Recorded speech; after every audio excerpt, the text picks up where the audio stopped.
కంచికచర్ల మండలం కీసర గ్రామం వద్ద రాష్ట్ర ప్రభుత్వం ఎంతో ప్రతిష్టాత్మకంగా ప్రవేశపెట్టిన ఉచిత ఇసుక సీవరేజ్ ను ఎమ్మెల్యే తంగిరాల సౌమ్య సోమవారం సాయంత్రం ప్రారంభించారు. రాష్ట్ర ప్రభుత్వం నుంచి జీవో వచ్చిన అనంతరం సౌమ్య కొబ్బరికాయ కొట్టి ఉచిత ఇసుక సీనరైజ్ ను ప్రారంభించారు. ఇక ఇసుక ప్రభుత్వం నిర్ణయించిన తక్కువ ధరకు ఇసుక పేదలందరికీ అందుబాటులో దొరుకుతుందని, ఇక గృహ నిర్మాణం ఇసుకనే వాళ్ళకి ఇబ్బందులు ఉండవద్దన్నారు.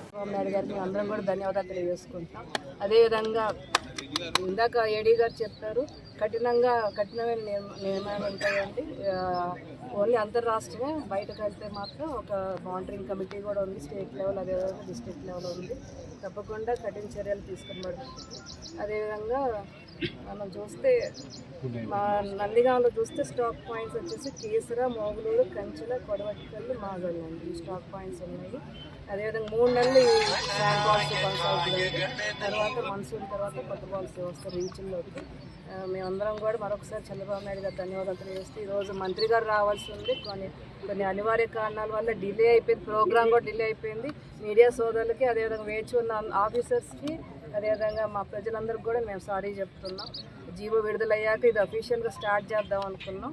మరి జీవో విడుదలవటం లేట్ అవటం కొంచెం అనివార్య కారణం లేట్ అయింది. మనస్ఫూర్తిగా నేను అందరికి కూడా నేను సారీ చెప్తున్నాం. తప్పకుండా మీరందరూ కూడా సామాన్య మానవులకి నేను కోరుకునేది ఏంటంటే, మీకు ఎంత కావాలో అంత తీసుకోండి. ఇది చంద్రబాబు నాయుడు గారు ఇచ్చిన హామీ కాబట్టి మీరు దాన్ని నిరుపయోగంగా చేయకుండా, దాన్ని అక్రమంగా చేయకుండా చక్కగా మీ గృహ నిర్మాణాలకు, మీ సొంత పనులకు వాడుకోవాల్సిన కోరుతూ మరొకసారి అందరికీ ధన్యవాదాలు తెలియజేస్తే సెలవు తీసుకుంటాం.